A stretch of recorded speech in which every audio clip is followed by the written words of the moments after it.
He de parlar mai del mewing. Mewing, ja ho tenim aquí. Fàcil que no, eh? I ja està bé. És una tècnica que és polèmica, que s'ha fet viral a les xarxes socials, com no, i que suposadament elimina la papada i ressalta la mandíbula. Interessant. D'acord? Aviam, Nil Marco, en què consisteix? Està tornant boig el món, Agnès. Sí, és una tècnica que s'ha fet coneguda arreu del món, sobretot s'ha fet viral a través de TikTok, i bàsicament el que et promet és transformar-te la cara, però sense haver de fer cap cirurgia. Se l'ha inventat aquest home que veieu aquí, John Meu, és un dentista qui, per cert, li han retirat la llicència i això van dir, escolta, l'home es diu Meu, doncs liem-li Mewing a aquesta pràctica. Bàsicament consisteix en posar la llengua a sobre el paladar i tancar la boca. Si voleu, que us ho expliquin els influencers. Diuen això. Es un ejercicio que se va a hacer prácticamente las 24 horas del día. Es muy sencillito, simplemente lo que haremos será coger nuestra lengua y pegarla al paladar. Lo que tendremos que hacer para la parte posterior es aplicar un poco de aire para que succione para arriba. Y ya estaría. Tu misión ahora es que en reposo siempre tengas la lengua así. Es decir... Agnès, però tots coincideixen... Ja està bé. És que és molt difícil, de veritat. No és tan fàcil com sembla. Però el que tots coincideixen és que s'ha de fer durant moltes hores al dia, com a mínim 8 hores al dia. Per això s'ha fet viral, ara ho veureu, aquest tipus de TikToks en què apareix diverses persones, també persones conegudes, presentadors de televisió, youtubers, etc. Fan aquest gest com de silenci, com dient estic fent mewing, no em molestis, que hi he d'estar 8 hores al dia com a mínim. Aviam. Jo crec que si ho fa Pablo Motos, és una faré. He vist per aquí a Pablo. Però això vol dir que estan callats durant 8 hores. Exacte, diuen, escolta, no puc parlar perquè estic fent Home, això està mewing. bé, doncs.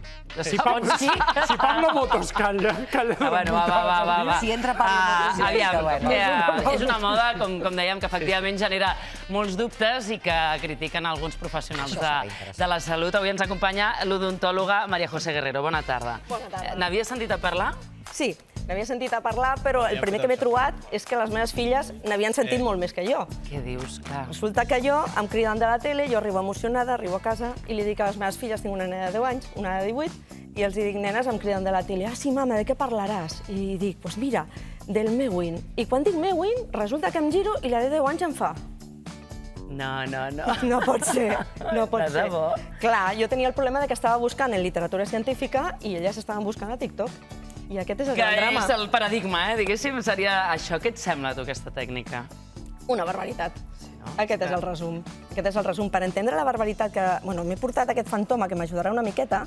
Per entendre la barbaritat de la tècnica, realment el que he d'explicar és com actua la cavitat oral quan està en repòs, que és com ha d'estar quan no està treballant, quan no estem parlant, quan no estem menjant, com està ara mateix la gent que s'està veient a casa, no? Ara. Està relaxada, està amb els llavis tancats, està amb les dents de dalt que no toquen les dents de baix i la llengua està lleugerament dipositada contra el paladar.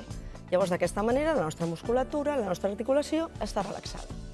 Què passa quan nosaltres decidim, de sobte, perquè ho ha dit un senyor, i hem decidit, doncs, ficar la llengua d'una manera estranya, tancar les dents, apretar la musculatura i contraure-la durant un temps molt prolongat. Aquí comencen els problemes. Problemes articulars, problemes de tensió muscular, problemes de migranyes... Clar, és que és tota una tensió tota l'estona, no? Aquests són els perills de fer aquest exercici. Les dents fins i tot es poden fer malbé, no? Si estàs allà apretant durant tantes hores. No estan fetes per estar contactant les de dalt amb les de baix tota l'estona. I, a més, si tu mateix exerceixes una força excessiva, si no hi ha una estabilitat total, pots exercir fins i tot un cert moviment. Aquí la pregunta, ara, doctora, és amb aquesta pràctica, a banda de ser perjudicial, es pot arribar a modificar realment la cara? Res. Aquest és el missatge. Entre altres coses, perquè realment les nostres faccions ven molt marcades també per la posició dels ossos. I la posició dels ossos no la canviarem, i menys quan som adults.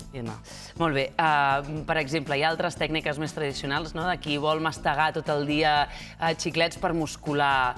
És que cadascú té l'anatomia que té, no? No té gaire sentit. No té gaire sentit fer aquestes coses i el que fan és sobrecarregar mandíbula, sobrecarregar la musculatura i realment tots sabem que la musculatura de la cavitat oral va molt implicada amb la resta del cos. Mals d'esquena, migranyes, problemes, desgastos de l'articulació, que en tenim una per tota la vida i no està feta per estar apretant constantment. Clar, això ha passat una cosa avui a la reunió quan comentàvem aquest tema, que aleshores ens ha fet pensar en com tenim la llengua, no? I clar, és veritat que la tenim reposant, però contra tota lògica com cap a dalt, no? En lloc de cap a baix. Doctora Vina, que comentarem aquí a la taula. Què, mewing o no mewing? No? Aquí compta, Compte. Mewing ho hem compte. fet tota la vida per quedar bé amb una fotografia, per exemple.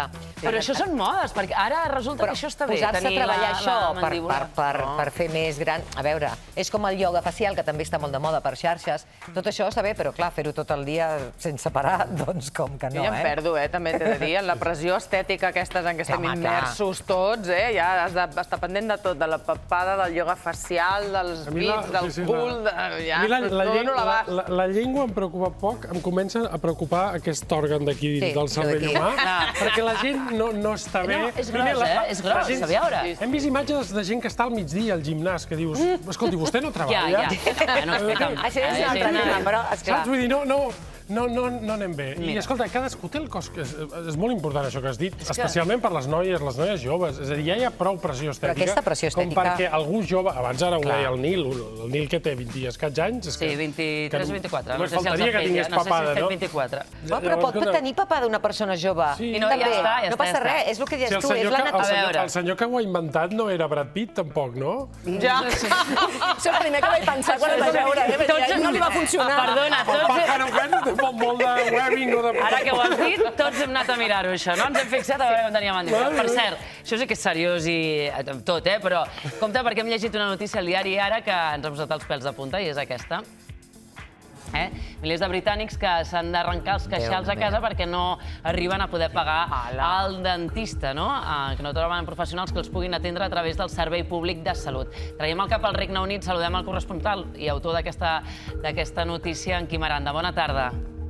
Hola, bona tarda. Déu-n'hi-do, quin problema, no? Per què passa això? Aviam.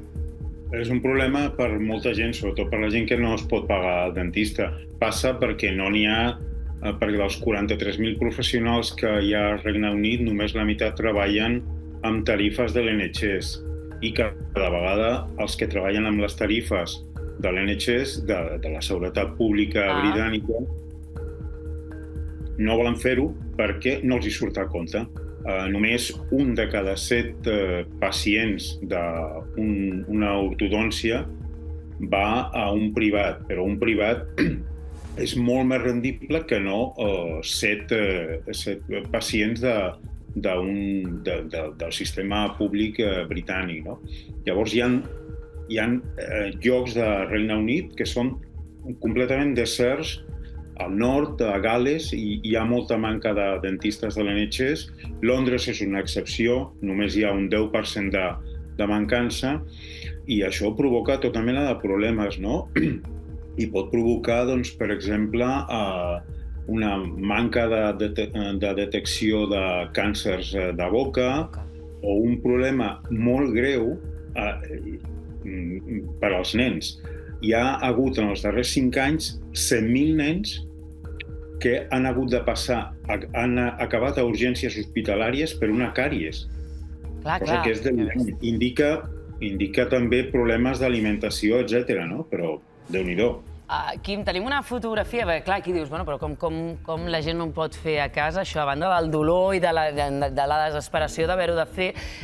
Una foto d'una de les eines que la gent pot comprar més fàcilment. Ara compartirem amb els nostres espectadors, perquè clar, però tu això no ho pots fer. Això ho pots comprar per internet. La doctora, sí, això, la gent, oi, Quim, ho compra per internet. I pim-pam, t'ho porten a casa i tu fas tu mateix. Això, perdoneu que ho digui així, a la brava, perdoneu que ho digui així, però sense anestèsia, doctora, això és una barbaritat, no? És tornar al Far West, no?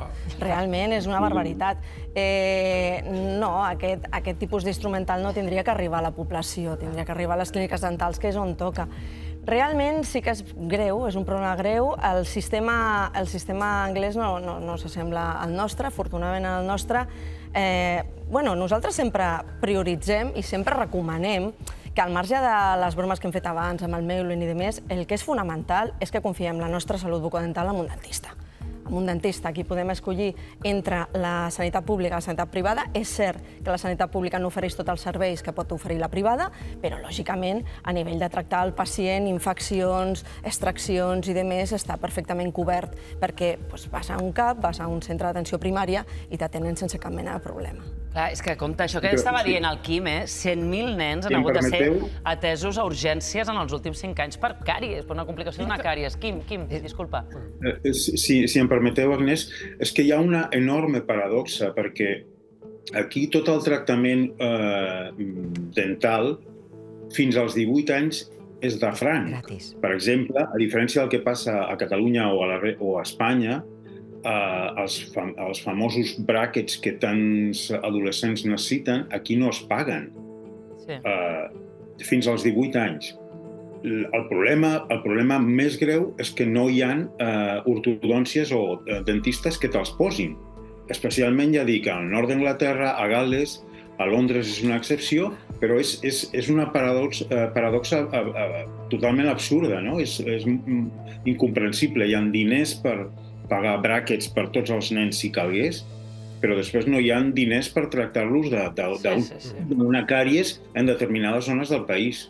És un problema d'unes dimensions que posen els pèls a la punta, de veritat. Moltíssimes gràcies, Quim Aranda, que vagi molt, molt bé, corresponsal del diari Ara al Regne Unit i també col·laborador d'aquest programa. Una cosa molt breu, quants odontòlegs es dediquen a la pública i quants a la privada a Catalunya? Nosaltres a Catalunya tenim 6.500 odontòlegs col·legiats, dels quals és cert que hi ha distribuït la pública, sistemes que no són ben bé de l'ICS i demés, però uns 450 se dediquen a la pública. És a dir, una gran minoria. Una gran minoria. Sí que és cert que necessitem més inversió, necessitem una sanitat pública i una sanitat de qualitat. També t'haig de dir que suposo que a un dentista li surt molt més a compte tenir una consulta privada. Muntar-se una consulta... No pensis, nosaltres realment hi ha molta gent que treballaria per la pública. Realment, a veure, l'odontologia privada també té les seves coses i realment tenir una plaça, no? Allò de que ens parlaven els nostres pares a la seguretat social, entre cometes, si treballa per l'ICS, és correcte, no hi ha cap problema. I de fet, cada any hi ha oposicions i hi ha molta gent que es queda fora. El que passa és que, clar, hi ha la demanda que hi ha de dentistes i llavors a partir d'aquí sí que és cert que la sanitat pública tindria que invertir una mica de més en això. Molt interessant, doctora. Moltíssimes gràcies per acompanyar-nos. Un apunt més d'una moda d'aquestes que ens semblen inversemblants.